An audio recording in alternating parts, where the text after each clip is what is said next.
got life's tough questions for you. And welcome to another episode of Life's Tough Questions. Today's first question is, would you rather every time you ate something, you had to say out loud, "Here comes the aeroplane," and pretend like, flying the food in the mouth type scenario? Or every time you chewed food, you had to make that nom sound, like nom nom nom nom, out loud.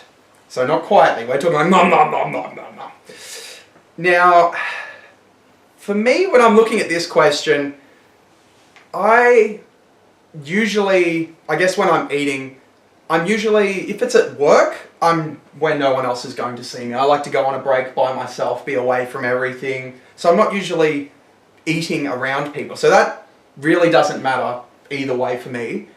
But in the scenarios that I might be around other people that might actually judge me, I know my friends probably judge me anyway, but they're not going to be angry about it. But if I'm in public, I think the safest choice for me would just be doing the aeroplane type scenario, like here comes the aeroplane, because also chewing food to make that nom nom sound, I think you're going to be spitting food out.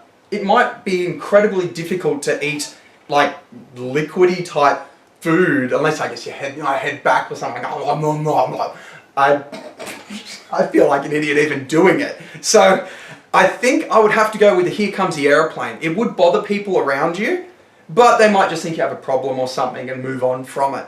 Whereas the nom nom nom actually might make it more difficult for me to eat, is where I'm seeing this question as far as what I would rather. So here comes the aeroplane for me. Lock in one of those, thanks.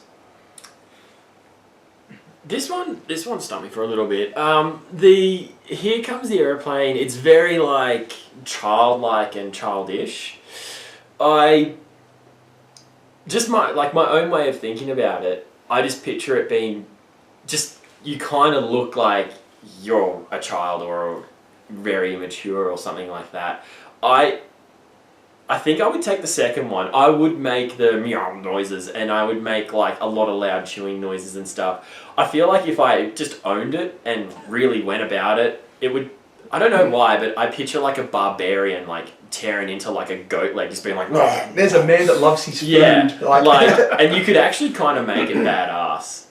Like 99% of people around you will want to stab you because you're making food noises with your mouth. And I'm one of those people too. Like, I hate it when someone's eating with their mouth open or like even chewing too loud or something like that. But I feel like I could just own it, and I wouldn't feel as childish with like, "Oh, here comes the aeroplane, open wide." Yeah, because you're not even just saying it; you're doing like an aeroplane. You would do the gesture, you do the movements and stuff. So I'd take the second one, and I think I would just like try and really own it and like eat my food very like barbarian-esque and just be like, and like rip into it. Yes. Nice. Yeah. Yeah. Neither of these are really great. I think the "here comes the aeroplane" or the loud chewing noises, in either one of those cases, you're never ever going to a smart restaurant again for the rest of your life. You're not. Ever. Yeah. No one will go to you. Unless you own the restaurant. Well, yeah, okay then. But I don't own a restaurant. But I feel, I wouldn't know how to run a restaurant. Like, I'd be one of those failure cases that Gordon Ramsay has to come and save. Because I've run it into the ground after like a week. But I feel like that's a different question. Anyway. So neither of these cases am I ever going to a smart restaurant again. It's just impossible. No one would ever agree to go with me. But I'm thinking, I like to eat pretty fast. Anyone who's ever eaten dinner with me will say I eat way too fast. I feel like the "here comes the aeroplane" logistically is going to slow down the pace of my eating. Now, for people who are eating dinner with me, that's great, except they have to put up with the noise. But for me, that's going to be horrible. I'm never going to be able to eat a quick meal ever again. That sounds horrible. And I also think that the insanity that would come with being compelled to say "here comes the aeroplane" and fly your food like a biplane, you'd be in tears going, "Make it stop, here comes the aeroplane." Oh God, make it stop. Yeah. Envy. Yeah, no one said you had to enjoy saying it, I suppose. I don't see how you could enjoy it. So I feel like that would get old after about 3 days. And logistically, like psychologically, there's no way. So I don't like the idea of going nom nom nom nom either because I hate food noises. I'd execute someone for making food noises if I could get away with it, like without even a second's hesitation. But I think that's what I'm left with. Like, that would be easier than having to say a whole line every time I want to take a bite out of my dinner. See, I think it would just become like habit. It would be like a habit. Like some people, like, you know, might, when they every time they pick up their spoon or something, they might have to touch the top of it and then grab it or something. Like, I think the Here Comes the Aeroplane could just be a force of habit but every time. You reckon you'd take larger portions then, just to avoid more times doing it? So like, I sometimes like to like take little nibbles of things or little bits. If I had to say, here comes the aeroplane every time, no, big mouthfuls there from there on in, because otherwise... Yeah. All right then, okay, well, should we look at our second question today? Okay. Would you rather go back in time and meet your ancestors, you choose which era, or go forward in time and meet your great-great-grandkids? The meeting would be the meeting would be for an afternoon, possibly with cake. That makes it nice. I remember seeing this one and having a bit of a think about it. I think I would go back in time. There are some positives to going forward into the future. I mean, you could see how like humanity like goes about like living in the future. Are there flying cars? Is there like, you know, time travel, things like that? Are those things like that we see in like sci-fi movies in the future and stuff? But I think I would still rather go back in time and meet my ancestors, see how they lived, that sort of thing. Choose which era. If I had to choose which era to be exact,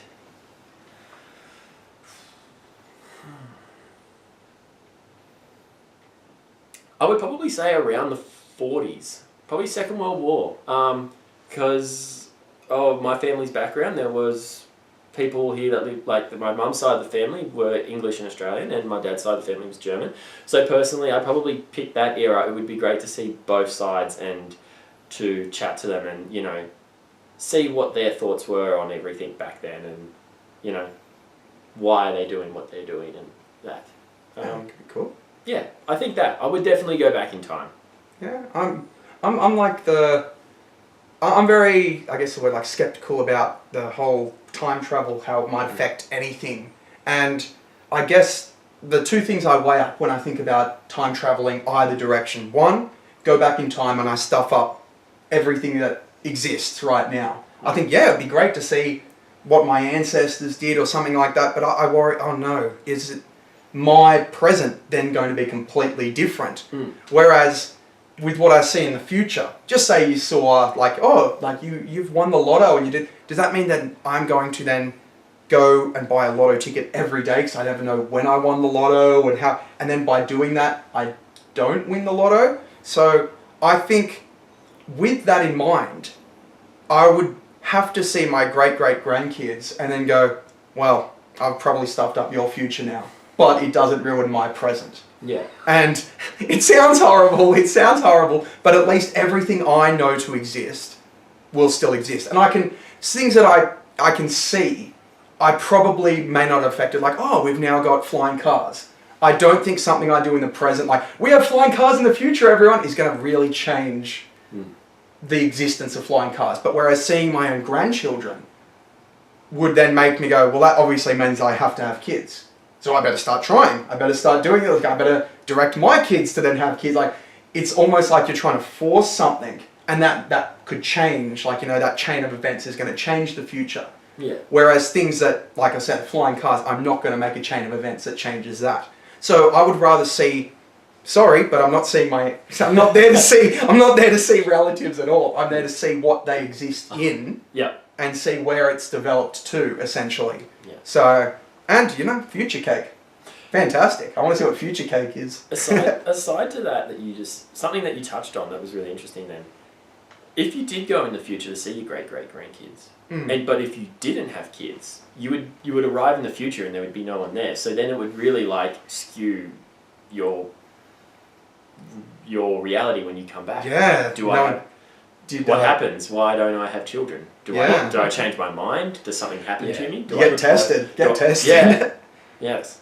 Although it'd be interesting just sitting at a table by yourself with cake. No one's there. It's a whole future cake. Like future cake. It's hovering. That could be what future cake is. So for me, the prospect of meeting my ancestors from the old country is interesting, but the way I see it, there's a high probability of, due to my own stupidity, jeopardising my own existence by saying or doing something or asking something I shouldn't necessarily have asked or anything like that. There's a high probability of me jeopardising the potential of my own existence, and that risk is just unacceptable to me. As much as the notion of meeting my ancestors appeals to me, the prospect of my legacy probably appeals to me a little bit more. And I think the opportunity, like you said earlier, that if I'm back in time meeting my ancestors in the old country, I can potentially impact on my own timeline or like erase it completely. I've seen enough time travel movies to know how that goes. But if I'm meeting people who are descended from me, there are zero consequences for me whatsoever. Huge implications for them, but none for me. And I think also in terms of the legacy aspect to it, so I meet 3 generations down from me, whoever they may be. If they're a complete disappointment, I can take steps to make sure they don't exist. Just out of spite, if they're a complete disappointment to me. If they're not, I can then take steps to make sure, or influence it in the best way I have available to me at the time. That hopefully doesn't change it too much. Exactly. I mean, obviously, that's a good point, that anything you change is going to change the timeline, but still, it's not my problem. Yeah, see, I think we exist in a pretty comfortable time at the moment. Like when you think about travelling back in time, if this was like you said, like ye old country and whatnot, and if we were living as what do you say, the word feudal or whatever, peasants, serfs, you would look at your life and go, it would be great to change my ancestors to be kings, and then hopefully in my timeline, I'm living with royalty. But how are you going to achieve that in the space of an afternoon? Who knows? Tell them something that might change. I don't know. I don't know how you could change it, but you know what I'm saying? Where we are right now, I don't think there's too much really I think I would affect in my past that would make my life better. I would just be more uncomfortable with it being changed. It's not that my life would be better or worse, it's just it would be uncomfortable getting used to everything again, I guess. Even regardless of the prospects of changing past or future timelines, even if you discount that completely and disregard it, like I said earlier, the prospect of my legacy appeals to me more than the prospect of my origins. So regardless, I pick ancestry. Ancestry, you idiot. Descendants. Descendants. Yeah. Some deep thoughts there. Deep thoughts. Oh, well, let's move on to the third one then. A little lighter, this question is. Oh, delightful.